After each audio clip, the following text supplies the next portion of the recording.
हम दिखाएंगे आपको 36 किला, हर खबर पर हमारी नजर। वो एक वीडियो के संदर्भ में उन्होंने बात बताई, तब अंतिम संस्कार भी नहीं हुआ था। मैंने संवेदनाएं व्यक्त की माननीय मुख्यमंत्री जी की तरफ से और अपने तरफ से और सभी लोगों की तरफ से, इनफैक्ट आप लोगों की तरफ से भी, समूचे परिवार के लिए। और जो कुछ हुआ है बहुत ही भयावह है, दर्दनाक है, गलत है, परेशान करने वाला है। और हम सभी ये मानते हैं कि इस पर सख्त कार्यवाही भी हो और संवेदना भी परिवार के संदर्भ में हो, परिवार के लिए हो। ईश्वर परिवार को संबल प्रदान करें। परिवार दो भाई हैं, वो लोग युकेश जी और मुकेश जी, दो भाई। मैं नियमित रूप से लगभग सुबह जैसे ही चाय शेविंग करते समय, ब्रश करते समय बस्तर जंक्शन लगा कर रखता था, क्योंकि वो बहुत अंदर तक जाकर के नक्सलियों से और इंटरव्यू करके आया करते थे। बहुत दूर तक वो अंदर जाकर के इस काम को करते थे और अच्छा संपर्क था। तो मैं इस नाते भी उनसे कई बार बात किया करता था कि मसला क्या है, क्या सोचते हैं, क्या करना है, कैसे ठीक हो सकता है, वापस मुख्य धारा में आने के लिए क्या चाहिए, क्या सोचते हैं। उस संदर्भ में भी बहुत बात होती थी और बहुत सहयोग उनका। मुकेश जी के साथ ऐसा होने से बस्तर में शांति की स्थापना के लिए किए जा रहे कामों को झिझोड़ा गया है। बस्तर में नक्सलवाद, लाल आतंक के दाग को खत्म करने के लिए जो अभियान किए जा रहे हैं, उसको कमजोर करने की कोशिश की गई है।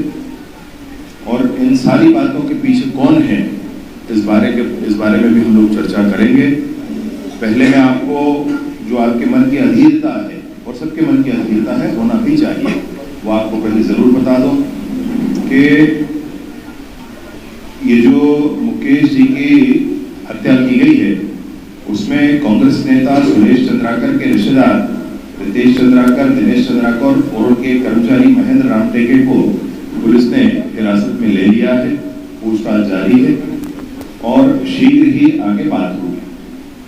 और दूसरी एक विशेष बात आपके सामने रखना चाहता हूं, तुरंत ही इस पर कार्यवाही करते हुए IPS मयंक गुर्जर अतिरिक्त पुलिस अधीक्षक हैं बीजापुर में, उनके नेतृत्व में 11 सदस्यीय टीम बना करके SIT का गठन करके और इस प्रकरण की पूरी जांच शुद्धता से की जाएगी।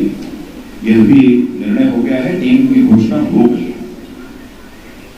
इसमें कांग्रेस नेता सुरेश चंद्राकर और उनके अन्य आरोपियों के जितने भी बैंक खाते हैं, जैसा कि मांग भी आया था ऐसा करना है, उन बैंक खातों को चिन्हांकित करके सील करने का काम भी किया जा रहा है। और विगत 4 घंटों में कांग्रेस नेता सुरेश चंद्राकर के 3 बैंक खातों को होल्ड भी कर दिया। यह भी प्रक्रिया आगे की गई। साथ ही साथ अनेक ऐसे अवैध कंस्ट्रक्शन के यार्ड बना रखे थे जो वन भूमि पर भी थे और अन्य स्थानों पर थे। सबका ध्यान उस पर गया, सबकी बात उस पर हुई। तो ऐसे अवैध निर्माणों को और उस पर कार्यवाही करने का भी काम हो गया है, प्रारंभ हो गया है। प्रकरण में जो कांग्रेस नेता सुरेश चंद्राकर फरार हैं, उनकी गिरफ्तारी के लिए 4 अलग अलग टीमें अलग अलग दिशाओं में भेजी गई। शीघ्र ही वो पकड़ा जाएगा, कहीं नहीं भाग सकता, उसमें कोई भी ये नहीं है। और पूरी कोशिश करके इस पूरे प्रकरण में पुलिस 3-4 हफ्तों में, गिरफ्तारी के उपरांत 3-4 हफ्तों में चालान भी पुटअप हम कर देंगे। स्पीडी ट्रायल के लिए पूरी कोशिश करेंगे। और अब किसी को फांसी होती है या कोर्ट क्या सजा देती है, ये कोर्ट का निर्णय होता है। उसमें ना आप कुछ कह सकते ना मैं कुछ कह सकता, परंतु स्पीडी ट्रायल करा करके और 3 से 4 हफ्ते के अंदर अंदर चालान भी पुटअप करके, जांच की प्रक्रिया पूर्ण करके, चालान पुटअप करके न्यायालय से आग्रह करेंगे कि शीघ्र ही इसमें पूर्ण सजा दी जाए ताकि समाज में संतोष हो सके, सबके मन को संतोष हो सके।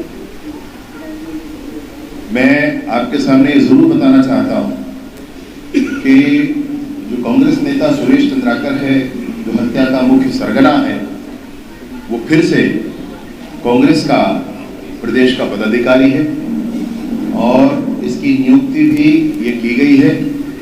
अभी अगर कांग्रेस के नेता कहते हैं कि हमारे साथ फोटो है तो हम क्या करेंगे, फोटो तो किसी के साथ किसी का भी हो सकता है, मैं भी मानता हूँ। मैंने भी कहा है कि मेरा भी या माननीय मुख्यमंत्री जी के साथ किसी का फोटो है तो ये देखकर न समझा जाए कि करीबी हैं, हम भी मानते हैं, लेकिन इसको झुठलाएंगे आप। कांग्रेस ने अगर उसको इसमें जिले का प्रभारी बनाया है और ये अक्टूबर 2023 में एक घोषणा हुई है तो इसको झुठलाया नहीं जा सकता। इसमें कोई मैं सोचता हूँ कि नहीं कह सकता इस बात को कि जबरदस्ती कुछ कहा जा रहा है।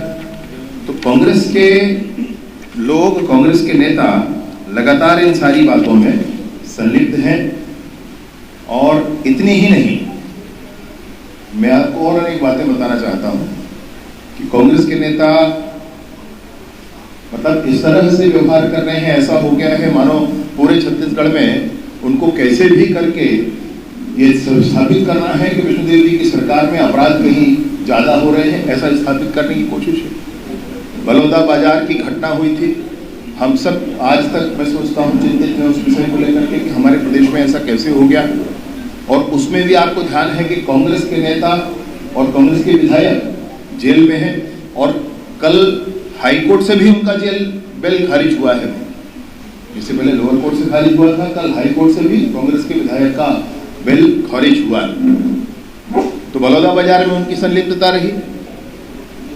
आपको याद होगा कि अभी दिसंबर महीने में, अभी पिछले महीने उत्तरी जांगड़े जी ने मंच से खड़े होकर के कहा कि जैसा बलौदा बाजार में हम लोगों ने किया वैसा ही अब हमको फिर से यहाँ जाकर के तोड़फोड़ मचाना है। ये फिर से उसी बात के लिए प्रेरणा अपने कार्यकर्ताओं को दे रहे हैं। मैं पूछना चाहता हूँ क्या यही करना चाहते हैं पूरे प्रदेश में? आपको याद होगा अक्टूबर में सूरजपुर में पुलिस हेड कांस्टेबल के घर में उनकी पत्नी बच्चों के साथ क्या हुआ था, और उसमें जो व्यक्ति NSUI का एक अध्यक्ष और दूसरा NSUI के अध्यक्ष एक कार्यकर्ता कांग्रेस के चंद्रकांत चौधरी आदि आदि ये सब उसमें संलिप्त थे। अब कोई उसमें फिर से ये ना कहे कि फोटो दिखाकर कहा जा रहा है ये उनके संगठन का आदेश है जिसमें उनको नियुक्ति दी गई थी, ये उनके संगठन का आदेश है जिसमें नियुक्ति। अब नियुक्ति को तो आप नहीं नकार सकते, भाई नियुक्ति को तो मानना पड़ेगा। तो चाहे वो सूरजपुर की घटना हो, उस घटना में भी आपको कांग्रेस के लोग उसमें संलिप्त मिलेंगे। आपको ध्यान होगा कि सितंबर महीने में बालोद जिले के डोंडी थाने में एक शिक्षक ने आत्महत्या कर ली थी और उसने बताया था कि पूर्व विधायक कांग्रेस के मोहम्मद अकबर भी उनसे दो लोगों के साथ वो भी उसमें गुनहगार हैं, उनके कारण भी उन्होंने आत्महत्या की। आत्महत्या कर ली भाई, आत्महत्या कर ली उन्होंने, ये वाला उस विषय था। तो उसमें भी वो गुनहगार हैं, उनका भी नाम उसमें है। मैं आपको एक और बात कहना चाहता हूं, नवंबर 2021 में हम लोग को ध्यान है दामाखेड़ा में एक घटना हुई थी। उसमें पंत श्री प्रकाश मुनि नाम साहेब उनके निवास पर कुछ लोग पहुंच गए थे और उन्होंने उदंडता मचाने की कोशिश की थी। बाद में ध्यान आया कि वो जो व्यक्ति है वह भी कांग्रेस का बड़ा नेता है, उसका भी स्पष्टता के साथ विषय आया था। आपको यह भी ध्यान होगा, मैं वह भी चीजें छोड़ दे रहा हूं, लेकिन रायपुर सेंट्रल जेल के बाहर एक फायरिंग हुई, सिंगल शॉट वाले से एक फायरिंग हुई थी और उसमें शेख शाहनवाज नाम का व्यक्ति था, यह भी कांग्रेस का कार्यकर्ता निकला। आपको यह भी ध्यान होगा कि सितंबर 2024 में बलरामपुर में नगर पालिका के अध्यक्ष एक है सुंदरमणि करके, उन्होंने उनके पति परमिन वो गायों के ऊपर उन्होंने उससे एयरगन से फायरिंग कर दी थी, उस पर भी प्रकरण हुआ था और गौमांस के संदर्भ में अनेक प्रकरण उनके ऊपर दर्ज हुए थे। वो भी कांग्रेस के बड़े नेता हैं। आपको ध्यान होगा कि राजधानी में एक हवाई फायर की घटना हुई थी, उसमें आरोपी नवाज खान ये रायपुर उत्तर विधानसभा के यूथ कांग्रेस के अध्यक्ष हैं। अभी की बात है भाई, ये दिसंबर 2024 की ही बात है, यह भी आपको ध्यान होगा। अंतागढ़ में युवा कांग्रेस के प्रदेश सचिव सुप्रकाश ने दुष्कर्म किया और वो जेल के अंदर है, उस पर कार्यवाही हुई, FIR कराया गया। आपको यह भी याद होगा कि NSUI के संयुक्त महासचिव हैं जिन्होंने 20 वर्षीय छात्रा के साथ दुष्कर्म किया, वो जेल में है। आपको यह भी ध्यान होगा कि जून 2023 में युवा कांग्रेस के शेरू असलम नाम के, 2023 की बात कर रहा हूँ, शेरू असलम नाम के बिलासपुर के नेता जिन्होंने कहा कि मैं अध्यक्ष हूँ तो उनको उठा दूंगा, पता नहीं वीडियो आप सब लोगों ने देखा होगा, कि वो भी है। और ऐसी पूरी फहरिस्त है भाई मेरे पास, मैं पढ़ूंगा तो उसमें बहुत समय लग जाएगा।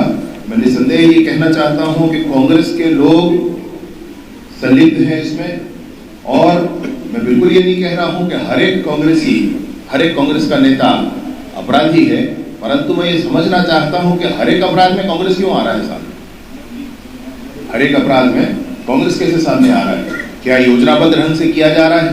और ये हम नहीं कहते, लेकिन जैसे ही कोई घटना होती है तुमने कहा कि भाजपा वाले नहीं ध्यान दे रहे हैं सर। अरे भैया, अगर भाजपा वाले ध्यान, ये क्या है?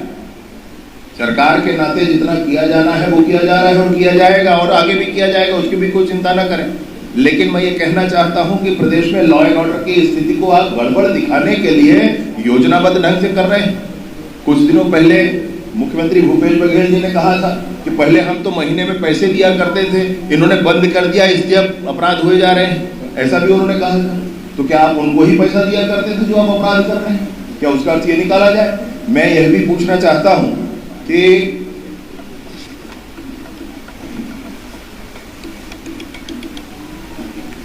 जितनी भी बातें यहाँ हम सबके बीच में आई हैं, एक प्रकरण जिसको लेकर के हम सबके प्रिय मुकेश जी ने विषय उठाया था, ये विषय आया था 25 दिसंबर को NDTV में ये प्रसारण आया था। और 25, मैं आपको इस बात की शुचिता के साथ इस बात को कहना चाहता हूं कि 25 दिसंबर को ये NDTV पर आया और 25 दिसंबर को ही उस पर जांच कमेटी का गठन हो गया कि ये जो विषय आया है इस पर जांच कमेटी का गठन किया जाए और इस बात की पूरी जांच की जाए। ये 25 दिसंबर के लिए ही विषय आ गया था। 25 दिसंबर से PWD मिनिस्टर साहब ने, अरुण साहू जी ने जांच समिति का गठन कर दिया और उस विषय का जांच कराया जा रहा है। ये घटना तो और बात की है अभी की, तो 1 तारीख 2 तारीख 1 तारीख की रात की घटना है, 25 दिसंबर से ही जांच समिति का गठन उस पर कर दिया गया। तो मैं कुल मिलाकर आपसे जो कहना चाहता हूं कि चाहे वो इस अकेले विषय का मामला हो या अन्य कोई भी मामले हो, उन सारे विषयों को लेकर के विष्णुदेव जी की सरकार, भाजपा की सरकार संजीदगी से काम कर रही है। भ्रष्टाचार को बिल्कुल भी सहन नहीं किया जाएगा, तगड़ी कार्यवाहियां की जाएंगी। इस विषय पर भी मैंने मंत्री जी से बात की फोन पर, अरुण साहू जी से। मैंने कहा ये एक सड़क का मामला है, क्या इसके अन्य सड़कों के मामलों पर भी हम जांच करेंगे और आपकी तरफ से मैं मीडिया को सूचित करूं? तो उन्होंने कहा बिल्कुल किया जाए, ऐसे जघन्य अपराधी के हर एक सड़क की जांच की जाएगी। जिन सड़कों का काम इन्होंने ले रखा है उस पर पूरी जांच की जाएगी। जो कार्यवाहियां इनके अवैध निर्माणों पर आवश्यक हैं, जिस तरह की वो कार्यवाहियां हो रही हैं, जहां पर आवश्यकता है अभी थोड़ा रुकने की, क्योंकि वहां पर उनको फॉरेंसिक सैंपल्स ऐसे लिए जा सकते हैं, तो उन चीज़ों के लिए थोड़ा रुका गया है। मुकेश जी के परिवार को संबल प्रदान करने के लिए, उनके साथ खड़े होने के लिए और समूचे पत्रकार जगत को भी इस बात का संदेश देने के लिए SIT का गठन, बैंक होल्ड करना, कार्यों की जांच करना, गिरफ्तार कर लेना, 4 टीमें बना करके उसको भी समय पूर्वक खोज लेना, फास्ट स्पीडी ट्रायल इस पर करा लेना और समय से चालान इसका उठक करा लेना, इन सारे कामों को मुस्तैदी के साथ प्रशासन भी करेगा। शासन भी इस विषय पर बड़ी स्पष्टता के साथ जांच और अन्य कार्यवाहियों के लिए सामने है। माननीय मंत्री जी ने भी इस विषय पर बहुत स्पष्टता के साथ कहा है, भ्रष्टाचार के आरोप लगाने वाले अपने गिरेबान में झांक लें।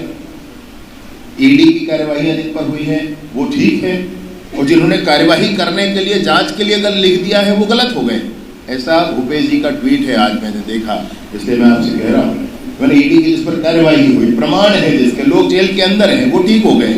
और जिन्होंने अपने टीवी के समाचार आने पर भी जिन्होंने जांच की कार्यवाही कर दी, वो गलत हो।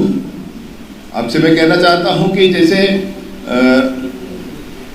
इससे पूर्व भी जितनी बातें हुई, टीवी में समाचार आने से, एक और जांच रिपोर्ट आने से, पिछली बार मैंने सदन में बहुत स्पष्टता से घोषणा की, उस सड़क के निर्माण कराने वाले इंजीनियर, एलजीओ, एग्जीक्यूटिव और सब इंजीनियर सबको सस्पेंड करके जांच करने के बाद, ठेकेदार पर एफआईआर कराकर जांच करने के बाद मैंने खुद सदन में घोषित की। तो ये पूर्णता के साथ, इस पूरी ताकत के साथ हम लोग सब करेंगे। मैं उन परिवार को भी संबल प्रदान करने के लिए साथ खड़े, ऐसा अनजाना नहीं भाई, युकेश जी से मेरी बात भी होती, उनके भाई से मेरी बात भी होती, बच्चे, युकेश जी के 2 बच्चे अविवाहित थे, युकेश जी से बात होती है। तो परिवार के हर संभव सहयोग के लिए, हर संभव सहयोग के लिए माननीय मुख्यमंत्री जी ने भी बहुत स्पष्टता के साथ ये बात कही है। मैं इस पूरी बात के साथ ज़रूर कहना चाहता हूँ कि जो दुर्घटना हुई है बहुत कष्टदायी है। बस्तर में शांति की स्थापना की दिशा में मील का पत्थर साबित हो रहे मुकेश जी हम सबके बीच में नहीं रहे। वो जो बस्तर में शांति स्थापित नहीं होने देना चाहते, वो जो बस्तर के गांवों तक विकास की गंगा को नहीं पहुंचने देना चाहते, वो जो बस्तर में बिछे हुए आईडी को खत्म नहीं होने देना चाहते, वो जो बस्तर में लाल आतंक को बने रहने देना चाहते हैं, उनके माध्यम से ही ये काम अभी किया गया है। कोई भी बाधा आ जाए, जो भी बाधा हो जाए, बस्तर बिल्कुल ठीक और शांत होकर रहेगा। और मुकेश जी की आज जो उन्होंने सच्चाई के मार्ग को, सच को उठाने के लिए जो पराक्रम किया है, उसको हम सदैव याद रखेंगे। हम दिखाएंगे आपको 36 किला, हर खबर पर हमारी नजर।